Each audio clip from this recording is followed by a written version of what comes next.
Welcome once again, my fellow manipulators of digital fate. I'm Richie, this is Capricorn, and we've finally arrived at the end of the road. This is the very last video for spoiler season for TARKIR DRAGONSTORM. This is finale part 2, I guess. We did a finale part 1 yesterday, which was the last big drop of rares. Today we have the last 2 rares to go over, which I'm going to save for the very end of the video. But don't let that fool you, because we have a ton of common and uncommons. It's basically the common dump today. And a couple of them in particular actually look like they're going to be pretty competitive even within standard. And so I'm super excited to dig into all of these anyway. So let's get to it.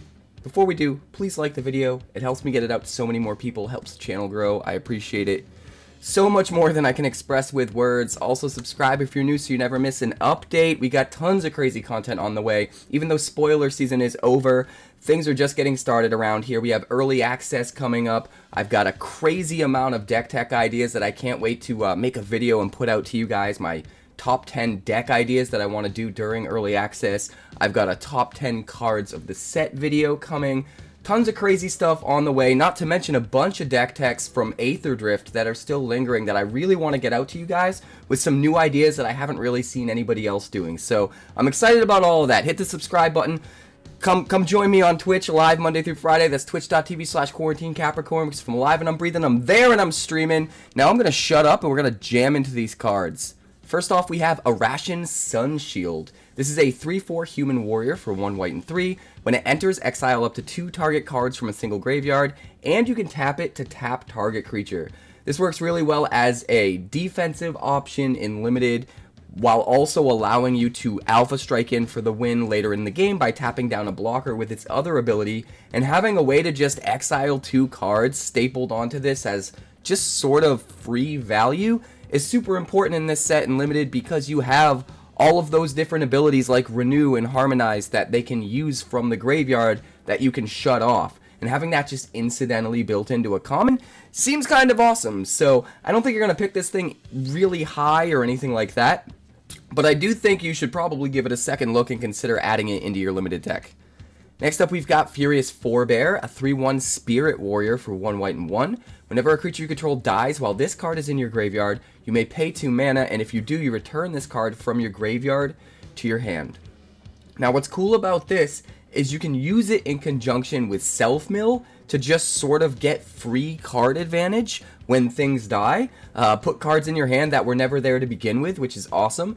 And in a similar way, you can use it with discard. You can discard this card to get certain effects, maybe trigger a Monument to Endurance or something like that, and then just, when a creature dies, get it back. So I almost wonder if maybe we can come up with some kind of standard brew that utilizes a lot of sacrifice synergies while also utilizing either self-mill or discard synergies. And if there's any way to cross-pollinate those synergies together, I think this card could be a perfect fit. That being said, I don't think it's necessarily meant for standard. I think the main place you're going to get a lot of use out of this is in limited. And in limited, it's just going to be nuts. Because there's going to be so many opportunities, especially in the mid to late game, to just constantly bring this thing back and cause headaches for your opponent. So, really awesome. But next up, we've got Poised Practitioner, a 2/3 human monk for 1 white and 2. It has Flurry, so whenever you cast your second spell each turn, you put a +1/+1 counter on it and scry 1. You could do a lot worse than to add this to your Flurry decks to get just get extra value off of your double spell casting if you're already trying to cast double spells as many turns as possible. It's just another thing that's going to get incidental value as the main thing you're focusing on trying to get value for is also popping off. And that's pretty cool. That being said, if you're not really driving home the flurry mechanic, this is a little bit understated, so you got to be careful about what kind of deck you run it in. Next up, we've got Storm Beacon Blade, an artifact equipment for 1 white and 1. Equipped creature gets +3/+0, and it equips for 2 mana, but also whenever equipped creature attacks, you draw a card if you control 3 or more attacking creatures. This is definitely too expensive to see play in any form of constructed, even standard, but in limited this is going to be awesome. Being able to build a go-wide deck and not only buff your weakest dude to high hell with this thing, and even if they trade with it, you just equip it to something else and it never goes away, but constantly have access to card draw as long as you can swing. And in this set, since you have a bunch of ways of making token creatures, including token creatures that just have to sacrifice themselves at the end of combat anyway, you could pop this on a creature that you know is going to survive, or you know is going to trade up with one of their creatures, swing with this and just a couple of those tokens, and it doesn't really matter if they block and kill the tokens because they were going to die anyway, so you kind of get to activate the ability for free. So I think a card like this is actually better in Limited in the set when you take into account all of the other mechanics within the set. If you looked at a card like this in a vacuum, it would still maybe be worth running, but not quite as consistent and not quite as good, because sometimes you have to put your creatures at risk to use it. But then when you take into account everything in this set and all of the mechanics it already has, it gets a lot better. So I actually think this card's going to be really, really good in Limited. But next up, we've got Constrictor Sage, a 4/4 snake wizard for 1 blue and 4. You'll notice we're in the blue cards now. Whenever this creature enters, you tap target creature an opponent controls and put a stun counter on it. That's already pretty decent for a 4/4 for 5. Not amazing, but the fact that it has another ability really makes me perk up, and I don't even know what it does yet. The other ability is Renew, so you can pay 1 blue and 2, exile this from your graveyard, tap target creature an opponent controls, and put a stun counter on it. Oh, so you get to do it once when it enters, and then it trades, and then you get to do it again from the graveyard. That's just a lot of value. And if you just self-mill this or discard this, you can just use the Renew from your graveyard for free value. That's the thing you want to pay attention to. A lot of these Renew cards or Harmonize cards are just free value. Just free value in decks that'll put things in the graveyard anyway because of other things they're trying to do. And so you really have to look twice at any of those kinds of cards, because if you're in the right archetype, if you just had a deck full of stuff that's Renew and Harmonize, and you've got constant self-milling or self-discarding, like, you're just gassing up with a ton of value. And I think it might be useful that way. So being able to use it in multiple ways and get a ton of value off this just seems awesome. I have a feeling this is going to be pretty good in Limited. But next up, we've got Focus the Mind, an instant for 1 blue and 4. It costs 2 less to cast if you've cast another spell this turn. You draw 3 cards and then discard a card. This is cool because even if you're not in the flurry deck that wants to cast 2 spells a turn, this is still going to be useful. There's still going to be opportunities in pretty much every archetype to cast 2 spells a turn, maybe not every turn, but on some turns. So even just having this incidentally draw you 3 cards then discard a card for 3 mana on a specific turn, on just the right turn in any Limited archetype, I think makes it pretty good. For 3 mana at instant speed, that seems kind of awesome. And the fact that you do have a plan B of, even if you're desperate and you top deck this and you don't have anything else to play, you can still, pay the 5 and still get the card advantage if you're in the late game. And sometimes gassing up by that amount is everything that you need. It's also worth pointing out that discarding a card in Limited for this set is not going to be as bad of a downside as it is most of the time. So this card actually goes up in value a little bit just because we have so many Renew cards and Harmonize cards and stuff like that in this, that it gives you a lot of versatility as far as drawing into something that you actually don't mind discarding and maybe even want to discard. That makes the discard part a lot better. So all in all, I actually think this card is probably going to be one of the better commons and can easily gas up your deck and dig closer to your bomb so that you can get that win. But next up, we've got Ice Ridge Serpent, a 3/3 Serpent for 1 blue and 4. When this creature enters, you return target creature an opponent controls to its owner's hand. Simple, nice, plain, just a body that bounces a dude. It's not anything to write home about necessarily, but if you're short on creatures, or short on removal, or short on both, this can easily fill in some gaps as your 22nd, 23rd card in Limited. Next up, we've got Sib-Sig Appraiser. God knows how much I loved the Sib-Sig, was it Sib-Sig Ceremony? I think it was Sib-Sig Ceremony. Sib-Sig, what was the name of that card? It's my favorite card in the set. At least at first glance. I think it's the Sib-Sig Ceremony. I think that's what it's called. Anyway, I'm getting off track. This is Sib-Sig Appraiser, a 2/1 zombie advisor for 1 blue and 2. When it enters, you look at the top 2 cards of your library, put one of them into your hand, and the other into your graveyard. Again, this is another ability that's a lot more valuable within this set in particular because there's so much value to be had putting things into your graveyard. So I don't think this is awful. I still don't think it's anything like super good. The body is really small. But it can definitely fill in your curve if you need a 3-drop. Next up, we've got Veteran Ice Climber, a 1/3 human scout with vigilance for 1 blue and 1. Already kinda good. It also can't be blocked. Now it's a lot better. And also, whenever this creature attacks, up to 1 target player mills cards equal to this creature's power. Okay, this is crazy? This is really good. This card seems pushed in Limited, right? It's just a nice butt that's just an automatic 1 damage every turn no matter what they do that can still block. And that seems really good for your 2-drop. If your 2-drop defensive guy that you're putting down to just hold the line against aggro is just also incidentally doing a free point of damage every turn, that's nuts.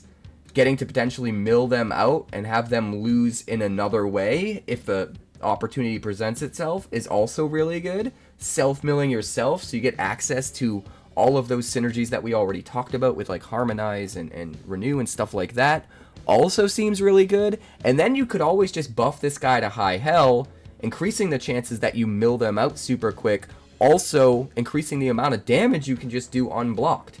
It just can't be blocked. There's no stipulation there. It's not like it can't be blocked by creatures with however much power, or it can't be blocked if this creature's power is less than whatever. None of that. It just can't be blocked. It's just free value. This card seems nuts to me. I mean, it's only as good as how much we can buff it, but even if we don't buff it, it's still a good turn 2 play defensively that just guarantees a point of damage every single turn and some utility with the mill. All of that sounds awesome. I love this. I kind of want to brew it in Standard too. Is Mill back? We've already seen a few different Mill cards in this set. I think Mill might be back. We got to try and brew Mill. I kind of hate Mill, but if it's done in a clever way, I think I could like it. I could like it. If it's done in an obvious, obnoxious, ruin crab kind of way, then I want nothing to do with it. But anyway, I'm getting off track.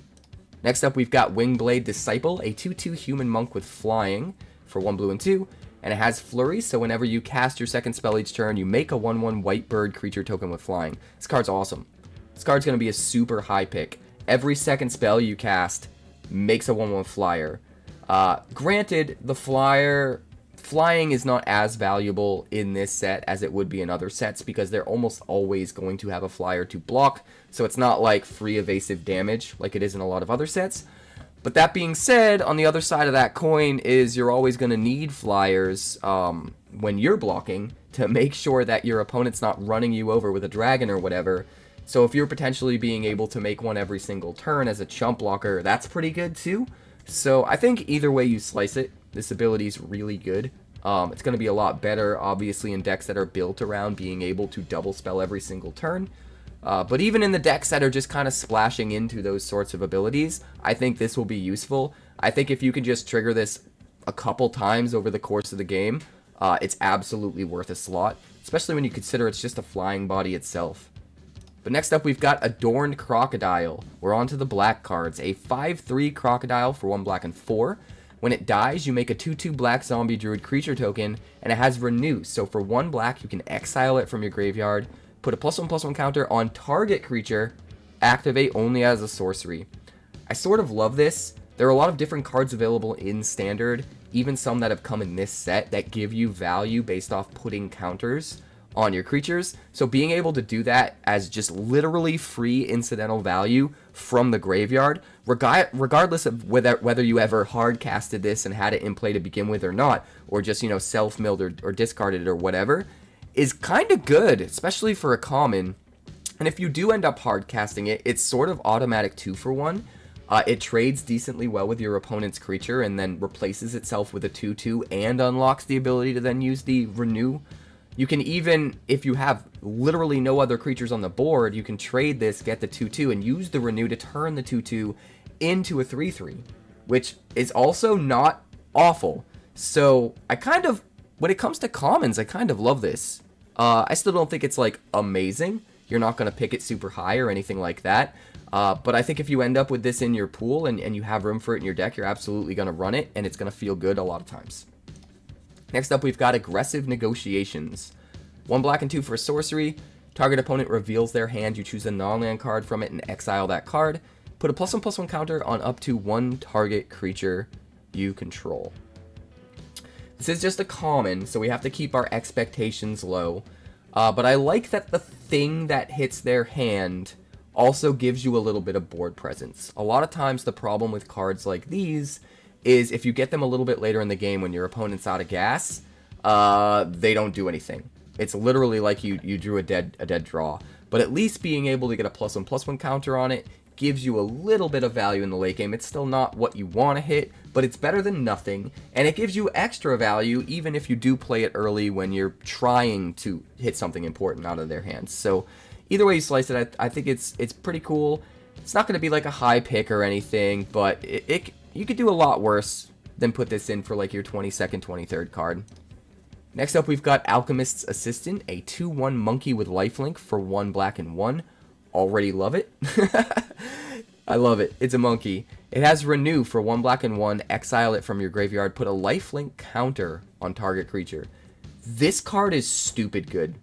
Everyone's going to underestimate how good this is, but at least in Limited, lifelink is so valuable. It's probably the most overlooked keyword for Limited when it comes to how much of an impact it can make on a game. Just being able to trade with a creature and gain life in that transaction puts you kind of ahead on tempo. But the fact that you can put a lifelink counter just as extra value, just free extra gravy when this is in your graveyard, on your best creature and turn it into a huge lifelinking machine, and it just stays forever. It's not lifelink until end of turn. When I first started to read this, I was thinking, oh, it's probably going to do lifelink until end of turn. But no, it does a lifelink counter. And that's bananas. Just your best creature becomes lifelink for as long as it's still in play. That's crazy. And there are plenty of cards within this set, and even in Standard as a whole, that actually care about counters of different types. So you could use the doll that makes spiders that we got in Duskmourn. The Twitching Doll? I think it's called Twitching Doll. You could use that, give it a lifelink counter, and then when you eventually sacrifice it, it'll make an additional spider. But there's other stuff like that in this set that cares about counters. So it can even count towards your counter threshold for things that care about counters. So just everything about this card, I sort of love. Flavorfully, I love that it's a monkey. It would obviously be a better card if it was a more relevant creature type. But for funsies, I just love that it's a monkey. I'm absolutely going to slam this. Anytime I'm in black, this is going to be a high pick for me in Limited. But next up, we've got Gurmag Rakshasa, a 5/5 demon with menace for 2 black and 4. When this creature enters, target creature an opponent controls gets -2/-2 until end of turn, and target creature you control gets +2/+2 until end of turn. That's pretty interesting. Kill their 2 toughness guy, beef up your dude that's about to swing in that can't be blocked by the 2 toughness guy because it's dead now, and then have a 5/5 menace guy. If you use this just right, you can get a lot of value out of it. Even if you're not killing a 2 toughness guy though, making their guy smaller, their best blocker smaller so that it can't block well, while making one of your creatures big enough to block through that thing that can no longer block well, seems like a lot of potential value. There's just so much versatility in how you can use that. It is a bit expensive, but again, I want to remind you guys about something I've said in some of the other spoiler videos, where there's a lot of ramp in this set. And part of that is just because they need to make sure you have enough fixing so that you can run 3-color decks consistently, because that's such a big theme within the set. But part of that is because there's so much fixing, there's also so much ramp. And so a lot of these 6-drops, they're going to feel more like 5-drops when you play them. They're not going to feel like 6-drops. So I almost feel like you should look at your 6-drops and treat them like 5-drops, unless you're literally just playing something that's very aggressive, trying to curve out aggressively, and not utilizing any of the ramp at all. So you do have to be careful with how you evaluate cards like this within this set. But I think your default should be treat 6-drops kind of like they're 5-drops as far as how they feel, as far as how early they come out in the game, because I do think there's a fair amount of ramp in this set, and I think most of the time playing a 6-drop is going to feel like that. But next up, we got 100 Battle Veteran. This guy's bananas to me. A 4/2 zombie warrior for 1 black and 3. As long as there are 3 or more different kinds of counters among creatures you control, this creature gets +2/+4. So it already interacts super well with the monkey that we were talking about, right? You just need 3 or more different kinds of counters. So +1/+1 counter, the lifelink counter from the monkey, one other type of counter, and you're all good. This thing's just a 6/6 for 4. That also counts as both a zombie and a warrior, which are relevant. It can pick up tribal, tribal synergies, tribal mechanics.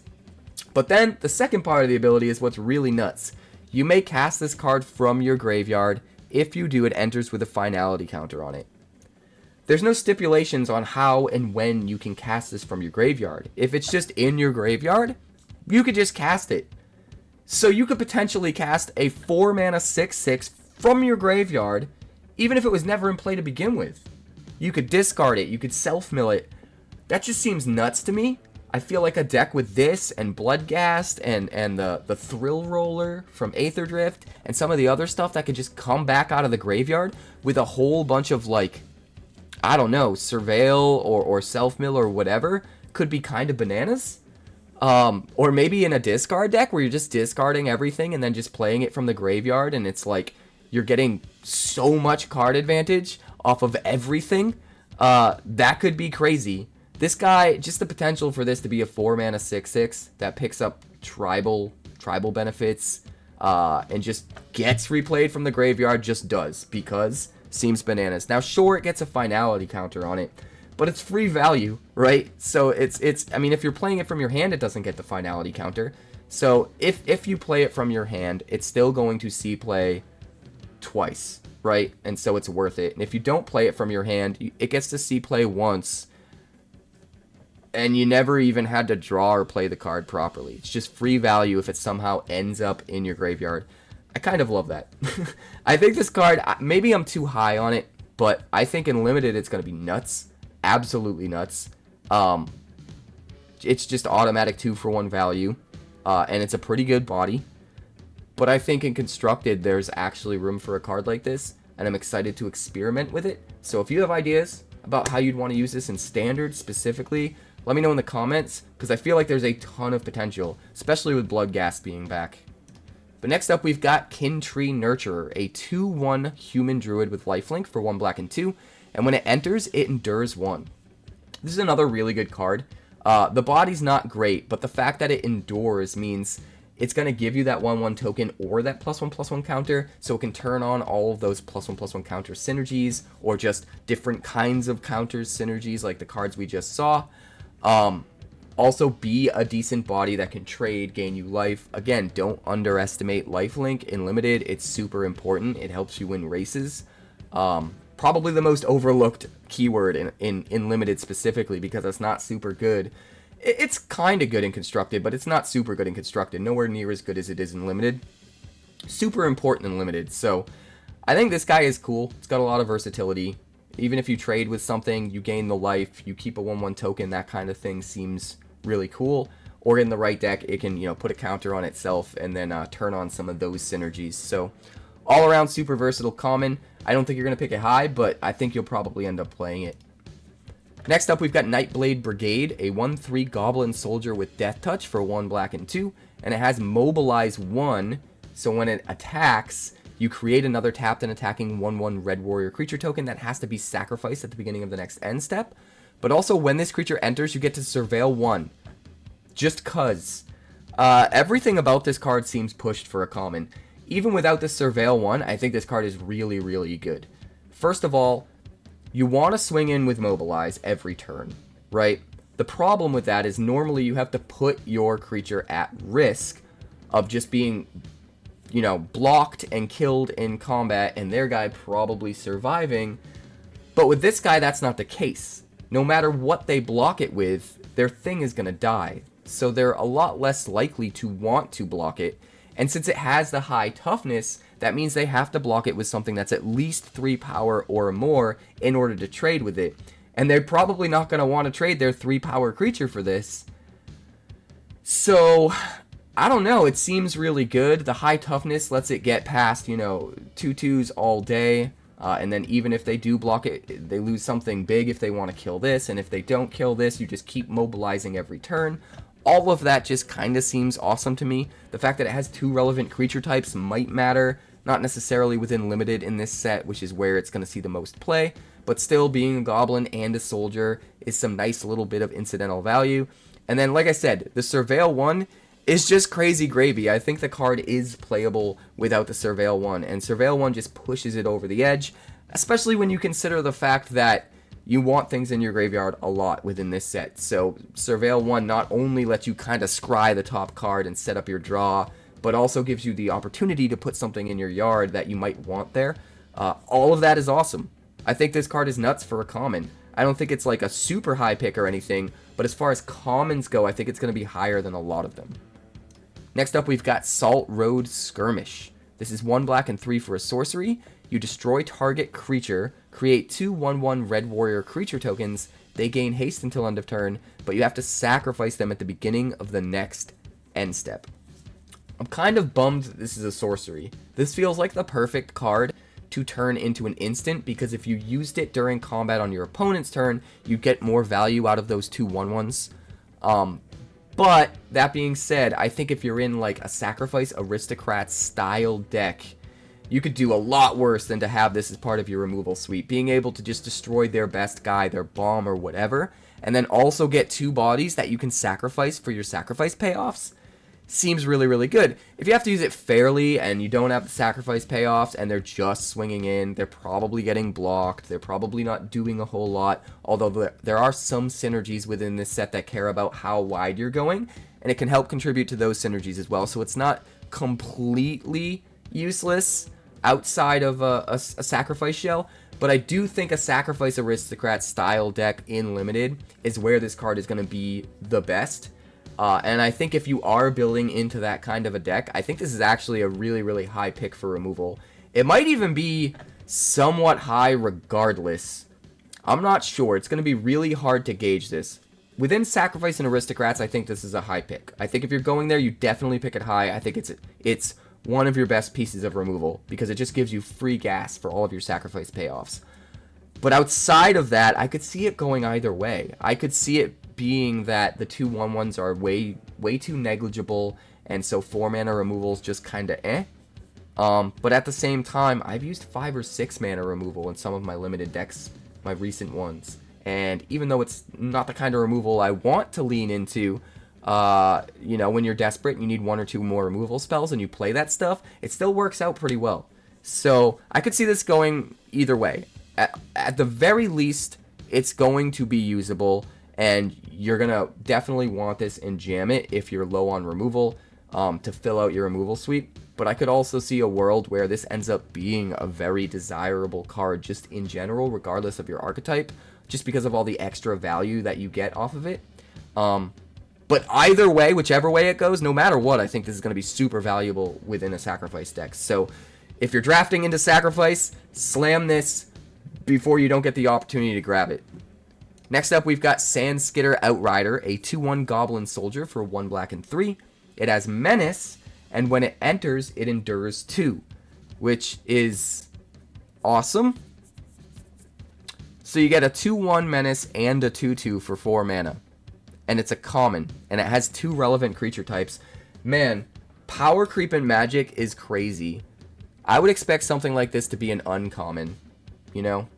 Maybe if it was an uncommon, be a 2/2 instead of a 2/1. That would be really the only big difference. But yeah, I would expect something like this to be an uncommon at the power level that Magic used to be. But yeah, this is the world we live in now. 2/1 Menace and a 2/2. Or having the versatility of just having a 4/3 Menace. It can adapt based on the board state, whatever makes the most sense for where you're at currently in the game. And in that way, Endure kind of makes creatures feel a little bit like charms. They're very adaptable. So you have to evaluate them a little bit differently. You can't just evaluate them on the end result compared to how much you paid for them, because they do pick up some of that versatility that charms have. And part of what makes charms so good, and what made them a little bit overlooked the first time they were introduced to Magic in the first set they were in, is just the fact that any one mode that you pick is not worth it for the amount of mana that you pay. It's the versatility that makes it so good. And a lot of people underestimated those charms in the early days, and then realized with time just how good that versatility is and how much it matters. And you get a little bit of that built into any creature with Endure like this. So I actually think this is a pretty good common. Yeah, I'll drink to that. I'm gonna be honest. I was just looking for an excuse to drink some nectar. Next up, we've got Strategic Betrayal, a sorcery for 1 black and 1. Target opponent exiles a creature they control and their graveyard. Absolutely love this card. It is so good. It is just a Diabolic Edict stapled to graveyard hate for no extra cost. It's sorcery speed, sure, but there's all this upside, right? First of all, it's exile, right? So because it's exile, they don't get any death triggers. And because it targets the opponent and they have to pick, you don't have to worry about hexproof or any of that stuff. And then you also just hit their graveyard. So like there's so many little ways that this card is so good. I mean, they do get to pick what creature they exile.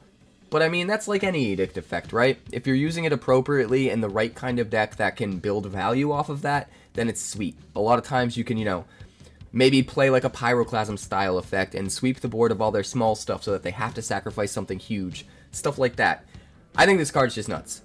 I think this card is so good because being able to have incidental graveyard removal in your main deck for free without feeling like you're wasting a card is just kind of insane on its own. And when that card that it's stapled to just happens to be a really good card that you'd probably want to run anyway because it's a Diabolic Edict that exiles instead of makes them sacrifice, there's nothing to hate about. There's nothing to not love about this card. It's just amazing. It's probably going to see play in Standard. In fact, with all of the Omniscience decks running around in Standard these days, I have a feeling that that's why this card seems so pushed as far as just how much value is on this one card. Yeah, you can play this even without having a creature for them to sacrifice. If it's like turn 3 and you know that they're going to get back their Omniscience from the graveyard next turn and blow you out and they're gonna win, and you just have this in your hand and they have no creatures, you just spend 2 mana, target them, exile a creature you control and your graveyard. Well, I don't have a creature to pick, but the graveyard is still gone. That's awesome, man. Being able to just fit incidental graveyard removal onto a piece of normal removal that's good enough to play in your main deck is bananas. This card's going to be everywhere. I'm telling you right now. This is going to be a Standard staple for a little bit, and until people stop utilizing their graveyard, which will probably never happen. In Draft, grab it while you can because it's not coming back. Next up, we've got Unburied Earthcarver, a 2/2 human warrior for 1 black and 1, and you can sacrifice another creature and pay 2 mana to put a +1/+1 counter on this creature. So this kind of serves 2 different synergies. First of all, it's a sacrifice outlet for all of those Sacrifice Aristocrat style builds that I've been talking about. But also, it's a way to get a +1/+1 counter on a creature, so it turns on a lot of those counter synergies that we've also seen. And you can use it in either or. If you're going one direction or the other in your deck, this is a decent card that can fill in your curve if you're running low on better cards towards the end of a draft. But where it really is going to shine is when you're in a deck that kind of cross synergizes those 2 different mechanics. If you're trying to be a sacrifice deck that's also trying to be a counters matters deck, and you have a lot of cards that overlap, this card actually might be worth picking somewhat high. Still not super high, not like cream of the crop at the top, but being able to turn on both of your synergies, yeah, I think you should keep it in mind. If you're in a very specific kind of hybridized deck type, I think you definitely want to pick it before it goes away. But even if you're in just one or the other, I think you could do a lot worse than to pick this up towards the end of the draft, include it in your deck, and it's going to do a lot of work for you.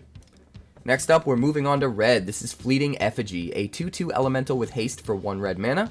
At the beginning of your end step, you return this creature to its owner's hand, but you can also pay 1 red and 2 to give it +2/+0 until end of turn. Card like this is interesting. First of all, returning it to your hand seems like it's a strict downside at first glance. But you got to remember what that sort of enables for you. You're going to dodge sweepers. Your opponent's never going to be able to pick this up in a sweeper. It's just going to swing for 2 every turn. If they sweep the board, you don't care. It's in your hand and it comes back down and swings for 2 again. Also, in a similar fashion, your opponent's not going to be able to use any sorcery speed removal on it whatsoever. And I promise you, instant speed removal is going to be at a premium. So if they have to waste their instant speed removal on this guy instead of a bomb that you happen to play, they're not going to feel good about it. But what's even crazier about this is, in the early game, sure, for 1 mana, you're shocking your opponent's head. You're getting through. Anytime you have an extra 1 mana, you just play this out as well and get in for an extra 2 damage. But later on, being able to just dump all of your extra mana when you're out of gas into this guy sort of turns it into a ball lightning, right? If you have nothing better to play, if you're out of gas, just paying 4 and swinging with a 4/2 haster is kind of good. Or paying 7 and swinging with a 6/2 haster is also kind of good. Because again, it's just extra. That's not plan A, right? You don't have to utilize the pump ability in order to make this card good. It's just, in the right circumstances, it's extra value you can tap into if you want to. Another thing that's worth noting is it could be used to remove something, and your opponent's not going to feel great about that either. If they have a 3/3 blocker out and you have the 3 mana untapped, like, they're going to be hesitant to block this because you just pay the 3 mana, you trade your little 1 mana dude for their bigger guy, and then you're kind of up on that. Granted, you did have to spend a little bit more mana to pump the dude, but still, you're losing a 2/2 that you have to repay for every single turn, and they're losing a much more relevant threat that is there every turn that doesn't have to be paid for every turn. So I feel like you make out on that transaction. So I do think this is one of those cards that seems a little when you first look at it, but then when you see how it curves out and the amount of work it can put in, I think it's actually going to be a lot better than people realize. And if you're in a very, very aggressive deck, especially one that's going to run out of gas quickly, I think this card's going to be an important part of decks like that and could be really, really good. Next up, we've got Iridescent Tiger. This thing seems nuts to me. This is a 3/4 cat for 1 red and 4. I'm tired. I need more coffee. Leave me alone, okay? Let me know in the comments if you appreciate me keeping myself awake with the coffee, so I can get through these cards. Shout out to coffee. Power to the coffee. God, I love coffee. When this creature enters, if you cast it, add a Wooburg. So it gives you back the mana that you spend to cast it. Is it just me, or is this stupid good? You can use this with the lizard we already have that kind of does the same thing. You could maybe just fill up a deck with things that pay for themselves and let you go super wide way quicker. But what makes this thing even crazier is if you have ways of playing it for cheaper, or bringing it back from your graveyard for cheaper, or whatever the case may be, it just gets that much better. And then when you use this in conjunction with flicker effects, you could flicker it for little to no mana, depending on what card you're using to blink, and still get the Wooburg every single time it enters. Like, is a card like this worth playing with Nahiri's Resolve? I think it is. On 5, or even 4, if you have a treasure or something like that, you play the Tiger, you get 5 mana, you use the 5 mana to play the Nahiri's Resolve, you swing with a 4/4 Tiger that now has haste, and then at end of turn you flicker it, and next turn you have all of the mana in the world. That seems nuts.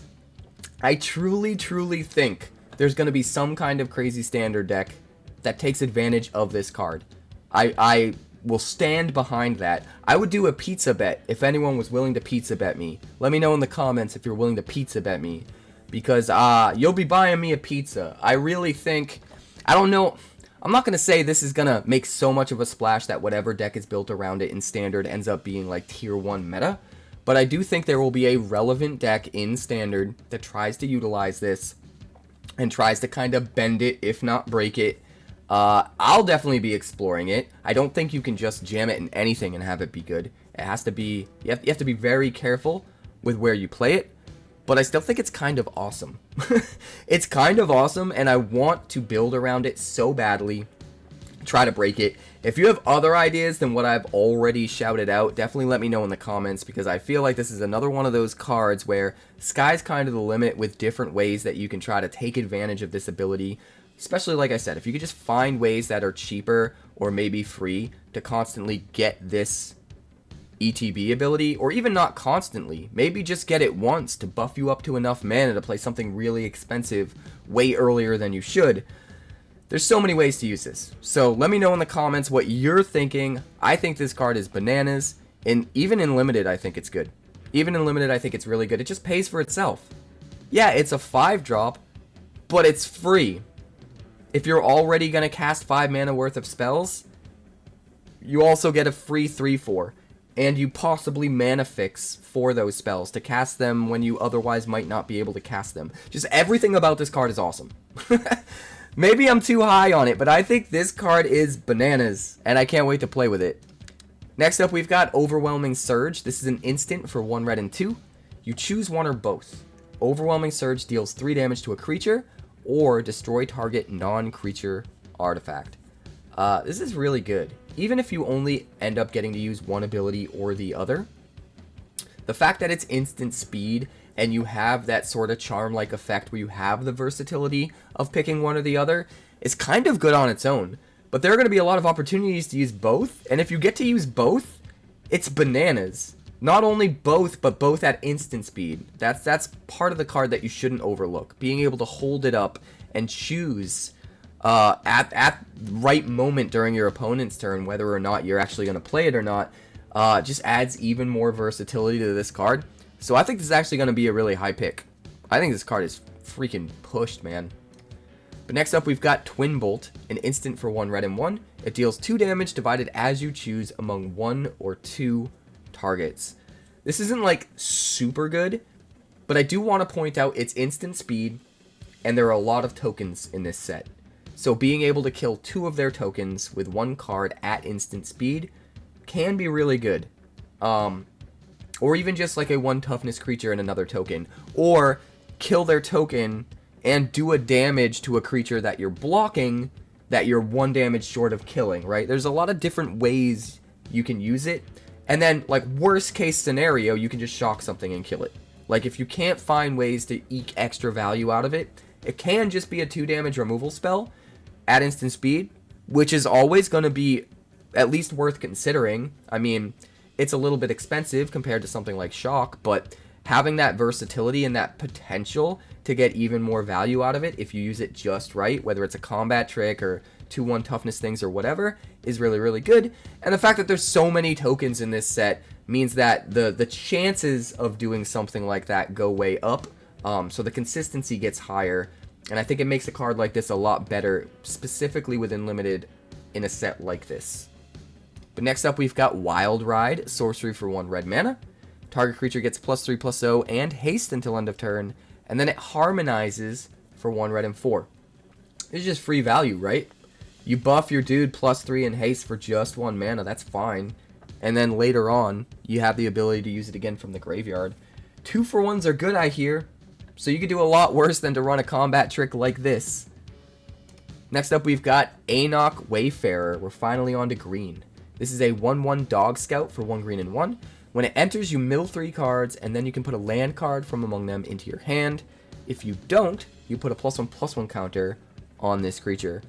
I mean, that's a decent amount of versatility.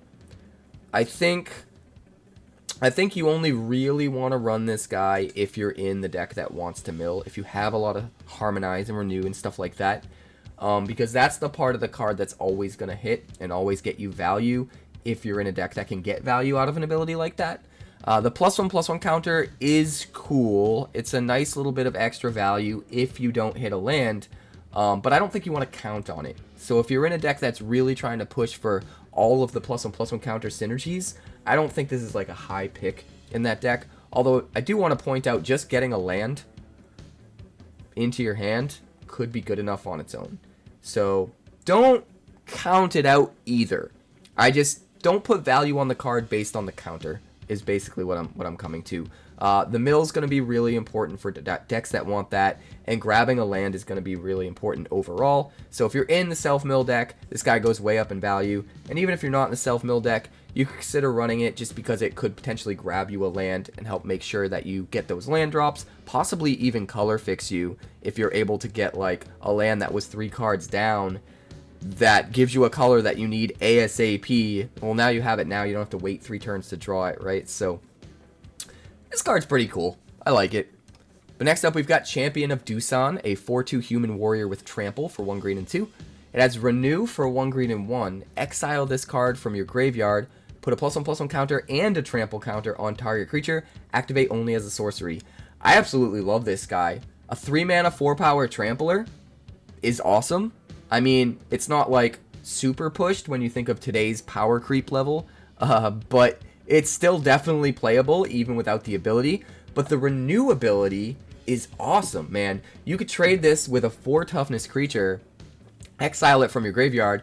Not only do you get 2 counters, you get 2 different types of counters. We've already seen multiple cards within this set that care about how many different counters you have. So, being able to fulfill 2 of those conditions with just 1 card seems awesome to me. Seems really, really good, right?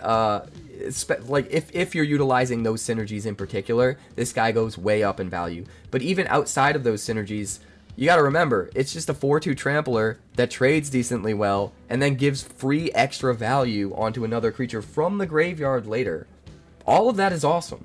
I think this is one of the better commons we've seen, especially for green. I just think this card's great. You're going to run it in limited. I don't think it quite makes the cut in constructed, but I mean, I could be wrong about that, honestly. Maybe just in a self-mill deck like a Roots deck or something, where you're never actually hard casting this thing. You're just always getting value off of exiling it from the yard by self-milling it first or something. I'm going to lean towards not, but I still think that there's an outside chance it could make the cut. Next up, we've got Dragon Sniper. This is a perfect example of power creep. A 1/1 human archer for just 1 green mana that has Vigilance and Reach and Death Touch. What is this card? So you can't hit in with anything, any of your big bombs, without losing them in combat, because it's got both Reach and Death Touch on a 1-drop. You get to trade your 1-drop for any of their bombs, and they have no say of it, unless they just don't attack you, and if they're not attacking you, you're winning the tempo game anyway. So either way, it's a win-win. But then on top of that, it's got Vigilance, so you could just ping in for 1 damage every turn as well, and still hold it back as a blocker. If they've only got cards that are more threatening than the Dragon Sniper, they're not going to want to block this with anything. They're just going to take 1 point of damage. But they still can't attack in with those cards because you got the Vigilance and you still block and you still trade your 1-drop for their bigger card. So, like, it just gets to get through for 1 point of damage every turn until they finally have had enough and they trade up or down, from their perspective down, from our perspective up, to finally get rid of it. And then even if they do want to trade with it, like, you could get this out on turn 1, and you could get in for a couple points of incidental damage before they have a decent blocker. And that's kind of cool. So there's just, man, there's a lot of value packed into this card. I think he's awesome. I am going to draft this. I'm going to pick it high so often. Really, the only super good way to deal with Dragon Sniper is if you're playing with tokens, but half of the mechanics in this set that make tokens only make them as an attacker that has to be sacrificed at end of turn, so you can't hold them back as a blocker, right? So yeah, I don't know. I think this card is awesome. I don't know if it's quite there for constructed, but if you want access to a 1-mana Death Toucher, like, this is probably the guy in standard, right? I was thinking about maybe making a Finn the Fangbearer deck with this. Seems like it might work. I don't know. It's hard to say for standard. Standard is just so pushed these days. The power level's so high. It's really hard to say for standard. But in limited, this guy's bananas. Like, I'm grabbing him super quick all the time. Next up, we've got Formation Breaker, a 2/1 beast for 1 green and 1. Creatures with power less than this creature's power can't block it. And as long as you control a creature with a counter on it, this creature gets +1/+2. So it's already a 2/1 that can trade decently well for 2 mana. I mean, it's not super good unless you buff it up. But all you have to do is control a creature with a counter on it. Just any creature with any counter. And it's a 3/3 for 2. That's nuts, right? But the fact that it also has the ability for creatures with power less than it can't block it is kind of nice too. If they've only got 3 power creatures, even without it getting buffed, you can still smash in every turn and they can't block it. They have to play something small enough. And then if you ever buff it, you're just getting way more value than what you paid for. So I think this guy is cool. I don't think he's as good as some of the uncommons we've seen, but I think he's still really awesome. Next up, we've got Inspirited Vanguard, a 3/2 human soldier for 1 green and 4. Whenever this creature enters or attacks, it endures 2. The fact that it endures 2 when it enters and attacks is what makes it so good. If it was only one or the other, it'd still be a good card, but it wouldn't be like insane. You get a 3/2 and a 2/2 for 5 mana, and the 3/2 can just keep making 2/2s every time it swings. But even if they kill it right away, you still have the first 2/2 you made left over, so you have automatic 2 for 1 value. Or, if they have blockers, 2 power, 3 power blockers, whatever the case may be, on enter, you can just have it be a 5/4, knowing that you'll be able to swing through safely to start making 2/2s every single turn, because they can't block it effectively anymore. So, having that choice makes this card a lot better. Having it trigger on both enters and attacks makes it a lot better. And I have a feeling this is another one of those cards that's going to kind of be a little bit of a sleeper, although I don't think it's quite as pushed as a lot of the other cards that I've pointed out as being somewhat sleeper-ish. The dog apparently agrees. The dog's excited as well. But next up, we've got Knockout Maneuver, a sorcery for 1 green and 2. You put a +1/+1 counter on target creature you control, and then it deals damage equal to its power to target creature an opponent controls. So, this is just, your typical bite spell in green so that you can have access to removal, which is nice. You do get a counter that's left over as value that lasts for the rest of the game, which is also pretty cool. This seems a little bit overcosted compared to other types versions of cards like this that we've gotten in other sets, but that's because you need to take into account that there's so many different ways to get value off of +1/+1 counters in this set, so that +1/+1 counter is worth a lot more in this set with all of the cards you're going to be playing with Knockout Maneuver than it would be in any other set. So you do have to evaluate this a little bit differently. That counter is doing a lot more for you than just giving +1/+1. It's turning on a bunch of your synergies. So getting access to all of those synergies, and your guy getting bigger, and getting to bite and kill whatever you want, all of that in one card is pretty good. So I still think this is going to be a pretty high pick. Next up, we've got Rainveil Rejuvenator, a 2/4 elephant druid for 1 green and 3. When it enters, you may mill 3 cards to help fuel some of those graveyard synergies, but you can also tap this to add an amount of green mana equal to this creature's power. So again, this taps into some of those +1/+1 counter synergies we were talking about, where if you're in a deck where you're piling up counters on stuff, you can make this guy bigger, get even more mana out of it, and use that to just ramp out all of your stuff. But even if you don't buff this guy up, just getting to ramp 2, getting to defend with a 2/4 the first turn it comes down, put stuff in your yard that you're going to get value off of, and then when you untap, getting to add an additional 2 mana, if you make your 5th land drop, that's 7, pretty much play any dragon that you want to play. Even that seems pretty good. So I think this guy all around is going to be really, really good, especially because this set does have more high-cost creatures than normal. More high-cost cards in general than normal because of all the dragons that are running around. I think ramp is going to matter that much more. And again, just another example of a card that makes me think that a lot of these 6-drops that we're seeing are going to feel like 5-drops when we play them. Just a super good card. Pick it high. Next up, we've got Sage of the Fang, a 2/2 human druid for 1 green and 2. When this creature enters, you put a +1/+1 counter on target creature, so more of that value we were talking about, and then it also renews for 1 green and 3. You get to exile it from your graveyard, put a +1/+1 counter on target creature, then double the number of +1/+1 counters on that creature. Everything about this card is awesome, right? You get a 3/3 for 3 that turns on your counter synergies, even if you just put the counter on itself. You also get the versatility of putting that counter somewhere else, still turning on your counter synergies.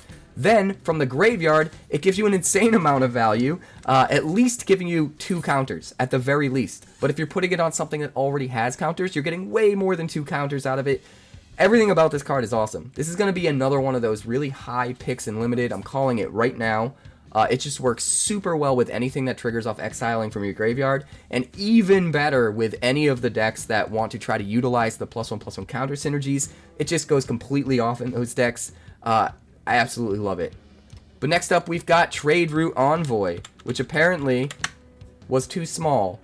Trade Route Envoy is a dog soldier, a 4/3 dog soldier for 1 green and 3. When this creature enters, you draw a card if you control a creature with a counter on it. If you don't draw a card this way, put a +1/+1 counter on this creature. Wow. So it's a 4/3 for 4 that draws you a card, or it's a 5/3 for 4. Both of those are great. I love that you get to draw the card as long as you set up the situation. If you absolutely want to draw the card, you can just wait until the situation's right and then play it and draw a card. But if you just need the body down and the situation's not right for that, you can just play the 5/3, have a counter on it. It still counts towards your synergies for counters and all that good stuff. This thing is just good all around. I think this is a really high pick common. Anything like this that has decent power for what you're paying, but also draws a card to replace itself when you play it, is a pretty high pick in Limited, as long as the cost is reasonable, right? And this is absolutely reasonable for what you get. 4-power creature that can trade well and replaces itself, or a 5/4 that counts as a creature that has a counter on it and turns on those synergies. Either way you slice it, this guy's going to be great. This is going to be one of the higher pick commons, I think. It's just super good. Next up, we've got Sagu Pummeler, a 4/4 beast with reach for 1 green and 3, and it has renew for 1 green and 4. You exile this card from your graveyard, put 2 +1/+1 counters and a reach counter on target creature. Again, insane value. It's already on rate, and as a common, a 4/4 reach for 4 is kind of good on its own. It's not like amazing, you're not going to pick it high or anything, but it's kind of good on its own. But then the renew ability just pushes it way over the top. You trade with one of their dragons, that's another 4/4 or whatever, and then what? You just spend 5 from the yard, and you make one of your other dudes into a huge threat that can also reach and continue to kill big flying threats like dragons, and it also gives you 2 types of counter with just 1 card. So again, it helps you turn on a lot of those synergies that care about having different types of counters on a thing. So there's just a ton of value packed into this. This is another common that I think is going to be a very high pick as far as for commons. I don't think it's necessarily a high pick overall, but when it comes to commons, I think a lot of people are going to try and grab this guy up and use him because he's just that good. Next up, we're on to multicolor cards. We've got Reputable Merchant, a 2/2 human citizen. I almost said human wizard. Apparently I need more coffee. For 3 mana in the colors of Abzan, although it's one of those cards that uses hybrid mana, so you could theoretically play it for no colored mana, and just pay 6 colorless if you wanted. Or put it in decks that don't have all of the Abzan colors, right? You have that versatility, which is cool. When this creature enters or dies, put a +1/+1 counter on target creature you control. That's actually really good. Even if you have no other creatures out, if he puts the counter on himself, he's a 3 mana 3/3 in the right deck. He's a 3 mana 3/3 that turns on your counter synergies, and as long as you get another creature into play before he dies, he gets to put a counter on that other creature. But then he just gets better from there, because if you have other creatures already in play that would get more value off putting a counter on them, you just put a counter on the other creature, and then trade this in combat with a 2/2, and then put another counter on whatever you want. And that's a lot of value. If you have to spend a lot more mana to play this, if you're not in the colors of Abzan, it gets a lot less valuable. But if you are in Abzan, I actually think you want to run this. I don't think this is like a 22nd, 23rd card scenario. I think in any other color combination where you have to pay some of the colorless, I think it is like a 22nd, 23rd card type of card. But I think if you're specifically in Abzan and you have those +1/+1 counter synergies, I think you want to play this. I think you want to actively seek it out. Not as a first pick or anything like that, not as a super high pick, but I do think you want to try to scoff 1 or 2 of these up and just really capitalize on the value. Next up, we've got Dragonclaw Strike, a sorcery for 3 mana in the colors of Temur. It's another one that uses that hybrid mana, so you don't necessarily need to play all of the Temur colors to use it. And you double the power and toughness of target creature you control until end of turn. Then it fights up to 1 target creature an opponent controls. That's pretty interesting. Granted, it fights, not bites, but it also increases the toughness, right? It also doubles the toughness. So in a lot of ways, it's going to feel like a bite. It's going to feel the same as if it was a bite spell that didn't double the toughness, right? As long as you're using it on the right creature at the right time. So the fact that you get to kill their problematic blocker and then still swing in with a huge guy kind of makes this cool. Yeah, I really like this. I think you could do a lot worse than to run something like this as part of your removal suite if you're in Temur. I think outside of Temur, it gets a lot worse. If you can't play this efficiently, the power level of it goes way down. That power and toughness doubling is going to get much more important the later it is in the game. Well, I shouldn't say the later it is in the game, but the bigger the creatures that you have out. So maybe having to spend some colorless mana on it might be okay. Cards like this are really hard to evaluate before we get a chance to actually play with them and just see how things shake out, how fast the metagame ends up being, and that sort of thing. But it has potential. It has a potential to just end games, right? If you buff up your big flying dragon, kill their only flying blocker in the same card, and then you could just swing through for the win because they don't have any flying blockers anymore. That feels like it could be really, really good. So we're going to have to try it out and see how good it is in practice. Really hard to say at this point, but at the very least, if you are in all of the Temur colors, you should absolutely consider this as part of your removal suite. Next up, we finally have the 2 rares that were dropped today. Actually, this one was dropped last night, but it was only in a foreign language, so we saved it for this video. It is called Stadium Headliner. It is a 1/1 Goblin Warrior with Mobilize 1 for 1 red mana. So even without looking at the second ability, having a 1/1 you can drop on turn 1 that can mobilize every single turn seems kind of good for aggro decks, especially for Goblin decks that are going to give you even more value with Goblin synergies that this guy can pick up, right? But then you look at the second ability, and this card is so pushed. 1 red and 1, sacrifice this creature. It deals damage equal to the number of creatures you control to target creature. Everything else on this card feels like extra. It being a creature now feels like extra. This is just, you get to play a creature and get whatever value you can off of it every single turn. And then eventually you get to get removal out of it. You just kill their thing. You don't even care about necessarily being in a Goblin deck to run this. You could run this in Convoke decks and it's going to be super good, right? Or any aggro deck that's just trying to go wide on the board as quick as possible and win the game as quick as possible. Being able to contribute to that aggression, especially if you happen to be up against like a control deck that's, you know, not running a lot of creatures that can block this thing and trying to use spot removal and whatnot. It gets even better. If they waste their spot removal on this guy, that's good for you. If they let you keep it and you get to swing in for 2 every single turn, and then also potentially use that token for extra value, sacking it or whatever the case may be, every single turn, that also seems really good. So I just feel like this gets nuts. You start tacking in things that care about generating creatures every single turn, stuff that buffs up your whole team, the Tribal Lords for Goblin. Those won't buff up the tokens, but there are definitely some Anthem effects you could use with this that are going to buff up both the Stadium Headliner and the tokens it makes, and then you're getting insane value. Not only are you swinging with, like, you know, a 2/1 or a 2/2 Stadium Headliner, but your 1/1 tokens also swinging for 2, so you can hit for 4 with your 1-drop.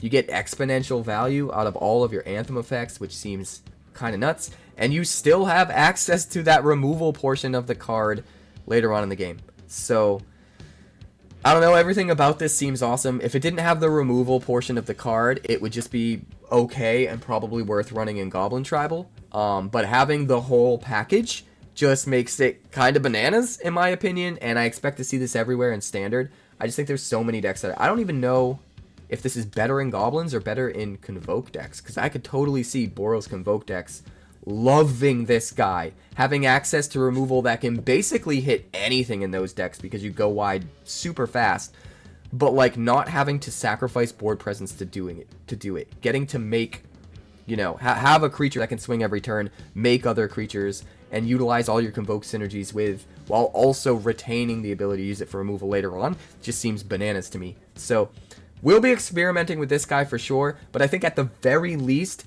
Convoke is going to be back in a big way because of this card, and that's partially exciting, but also very scary, because for a hot minute there, Convoke was running Roughshod over a lot of decks in the meta, and I still kind of have PTSD nightmares, but that's fine. Next up, we have the last card spoiled for the set, the last rare. This is Mardu Siegebreaker, and I love this card so much. It doesn't seem like it's as good as it really is when you first read it, but it's super awesome. A 4/4 human warrior with Death Touch and haste for 4 mana in the colors of Mardu. So it's already a pseudo questing beast, which is super good. Comes out of nowhere, smashes in for 4. They can't block it without losing their thing. Awesome. But when it enters, you get to exile up to 1 other target creature you control until this creature leaves the battlefield. It's worth noting you don't have to do that. Most of the time you're going to want to, but you don't have to do it. What's cool is whenever this creature attacks, for each opponent you create a tapped token that's a copy of the exiled card attacking that opponent. At the beginning of your end step, you have to sacrifice all those tokens. So basically, you exile something of yours, and then every single turn you get to make a fresh copy of it that has haste, that swings in, and then gets sacrificed at end of turn. That means, for sacrifice decks, you have a token you can sack every turn. This basically becomes an Urabrask's Forge for any creature you want. It doesn't have to be the little Urabrask Forge token. It just turns into an Urabrask's Forge that spits out whatever creature you want that you exiled with this to begin with. But the value gets even crazier from there, because not only can you utilize all those sacrifice synergies because you're going to have to sack the token every turn anyway, but because you get to pick to exile whatever you want that's yours, you can just have creatures with ETB abilities or death triggers on them, and then every single turn you make a new one trigger the ETB, or when you sacrifice it at end of turn, trigger the death trigger. And so you get those ETBs or death triggers every single turn, on top of getting to swing in with a fresh copy no matter what, which also seems kind of bananas. But then on top of that, there's the silver lining value you get from this card that I think most people are going to overlook, which is the fact that it hides one of your important creatures from sweepers. If you Mardu Siegebreaker and Atraxa, right? Not only are you making a new Atraxa that swings in with haste every single turn, which is insane as an attacker, and it's insane as far as the card advantage it generates. Every single turn it gets its ETB, but they can't Sunfall to get rid of stuff. If they Sunfall, get rid of the Mardu Siegebreaker, the original Atraxa comes back. So not only do you still have an Atraxa out while they're probably tapped out to play their sweeper, but you also get the trigger off the Atraxa, which refills your hand again. Now, Atraxa is a crazy example because I don't think you necessarily want to use this in a deck with Atraxa. I think you want to be more aggressive than that because of the stat lines on it and that sort of thing, and just because of the color pairing that it's in. So that's just kind of like an offhand example, but there are plenty of cards that will work in a similar fashion that will be super good with this, that will get you value off ETBs or death triggers, feel like an Urabrask's Forge with bonus value tacked on, and protect one of your dudes, one of your more important dudes from a sweeper. And all of that is awesome, not even counting the fact that this counts as a human and a warrior. You could use it in human or warrior tribal, and personally I think human tribal is about to be absolutely bananas when this set drops. My human tribal deck is already one of my favorites right now, my Mardu human tribal, and it just seems poised to get even crazier after this set drops, so I can't wait to mess around with this card. I think there's so many crazy ways to use it, and it just looks bananas. But that's going to do it for today's video. I do still have my top 10 cards of the set video coming, and the 10 brews I'm most looking forward to using during early access, so look forward to those videos. Got a couple crazy deck techs on the way as well as some Wonders of the First content, which if you haven't seen that game yet, it just launched last weekend, and it's absolutely bananas. I played Sealed for the first time at the launch event, and it was the most fun I ever had playing Limited in any game ever. And it was nuts, and it completely changed my perspective of the game. I've always thought it was cool and on the same level as Magic, but I'm starting to really question whether it might be a contender to overtake Magic's throne, which is crazy for me because I'm the kind of guy who's never bothered with any other card games outside of Magic because they all just feel like a waste of time that eventually I'm just going to come back to Magic and feel like I kind of wasted my time getting to learn a new game that I didn't stick with. Wonders of the First is not that. It is the real deal, man, and it is nuts. So I do have a bunch of content coming for that game, and you guys will be able to check that out and see if it might be for you. But I would implore you to at least give that game a chance because, honestly, it's just crazy. I can't believe how good it is. I can't believe how much fun I had. Maybe I'm a little biased because I took 3rd place at the Sealed tournament, which I'll be talking about soon. But I'm getting off subject. That content's coming. Lots of crazy Magic content is on the way. So look forward to all of that. But I'll see you next time.